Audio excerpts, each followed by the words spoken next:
Kita ke informasi berikutnya, pemirsa. Menyikapi dugaan pelanggaran HAM dalam Oriental Sirkus Indonesia, Komisi 3 DPR RI menggelar rapat dengar pendapat dengan mantan pemain sirkus dan juga pihak Oriental Sirkus Indonesia pada Senin siang. Audiensi untuk menggali dugaan eksploitasi manusia dan hewan serta pelanggaran hak asasi manusia.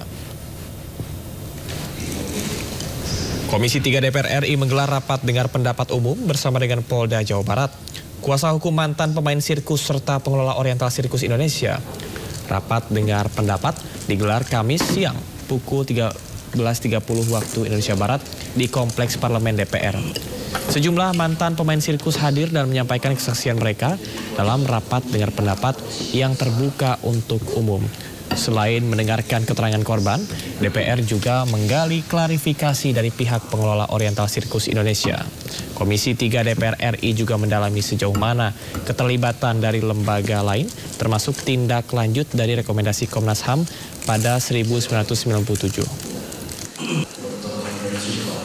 Sirkus itu kan pelatihan yang sama persis dengan kayak seolah-olah ditarget gitu. Oh, lu harus begini gitu.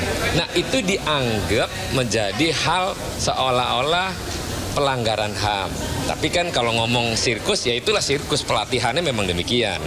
Nah, makanya tadi kenapa saya ngotot untuk para pihak, baik pengelola dan para pemain mantan sirkus itu duduk sama-sama untuk mencari titik tengah apa yang diharapkan oleh si para pemain sirkus dan si pengelola.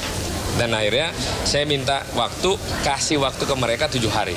Kalau 7 hari nggak diselesain, maka silakan melalui proses penegakan hukum yang nanti akan kita awasi. Anda kembali di Sindo Today, pemirsa. Badan Penyelenggara Jaminan Produk Halal atau BPJPH bersama Badan Pengawas Obat dan Makanan merilis daftar produk makanan olahan yang ditemukan mengandung unsur babi.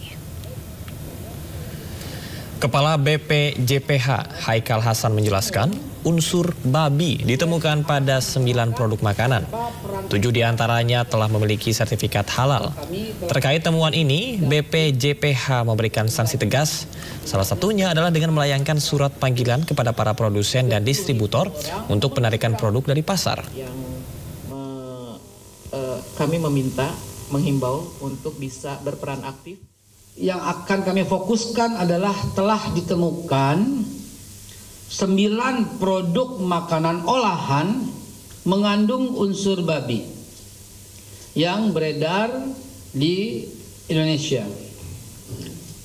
Dan pembuktian ini dilakukan melalui uji laboratorium, baik laboratorium BPOM maupun laboratorium kami, yaitu BPJPH. Dan harus kami sampaikan juga bahwa laboratorium kami adalah salah satu laboratorium dengan tingkat ketelitian tertinggi di Indonesia.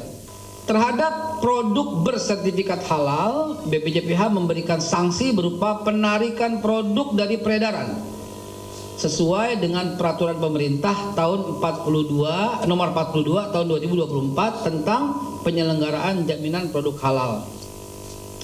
Terhadap produk yang tidak bersertifikat halal, BPOM memberikan sanksi berupa peringatan instruksi kepada pelaku usaha untuk menarik produk dari peredaran berdasarkan Undang-Undang nomor 18 tahun 2012 tentang pangan dan PP nomor 69 tahun 99 tentang label dan iklan pangan. Kami juga sudah berkoordinasi dengan Komdigi dan kementerian-kementerian terkait serta asosiasi e-commerce untuk menghentikan penayangan produk-produk yang dimaksud. Kami menghimbau kepada masyarakat Indonesia untuk, ini kepada masyarakat, please semuanya tolong laporkan bila menemukan produk yang mencurigakan dan atau mengandung zat yang tidak aman dan tidak halal.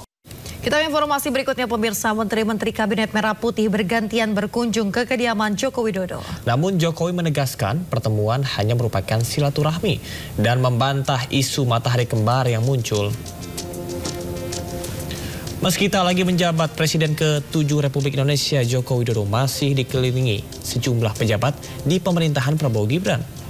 Bertajuk silaturahmi, sederet menteri berdatangan ke rumah Jokowi di Solo, Jawa Tengah.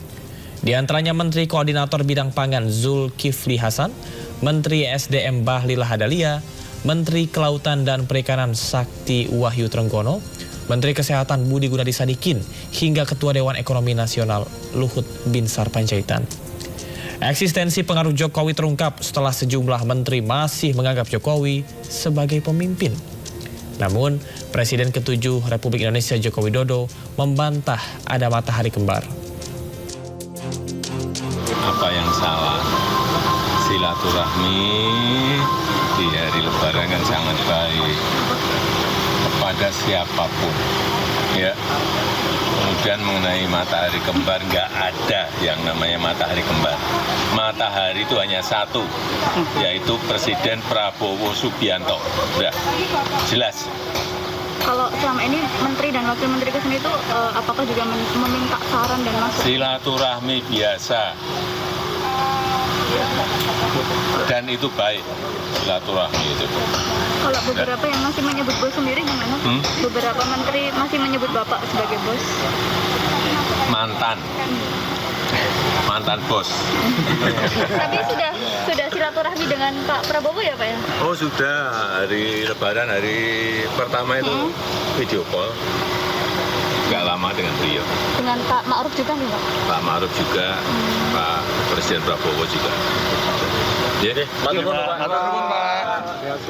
Ada rencana untuk tatap muka Pak? Tatap muka.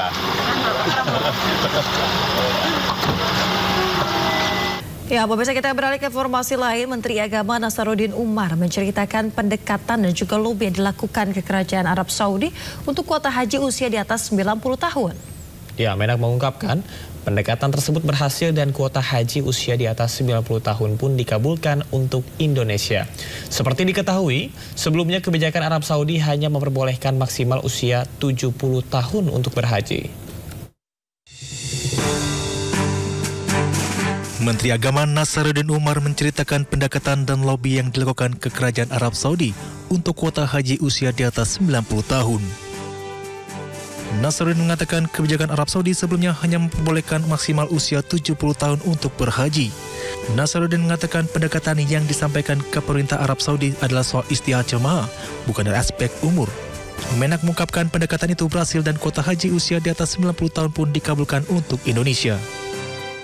Jadi kebijakan Saudi Arabia hanya 7% yang diberikan hak orang yang berumur 70 tahun. Sedangkan orang yang 90 tahun ke atas sudah nggak bisa lagi menunaikan ibadah haji. Kenapa? Karena faktor umur. Lobi dan pendekatan yang kita lakukan, ya, maka saya langsung menemui Menteri Haji dan juga Menteri Kesehatan, akhirnya dikabulkan khusus untuk Indonesia. Ya. Maka yang kita tekankan adalah isti'anahnya, bukan istita'ahnya, bukan dari aspek-aspek umurnya. Alhamdulillah juga dipenuhi. Menak menambahkan lobi juga dilakukan agar jemaah Indonesia bisa mendiami tenda Mina yang dekat dengan Jamrat. Menak menyebut lobi itu berhasil dan dikabulkan pemerintah Arab Saudi.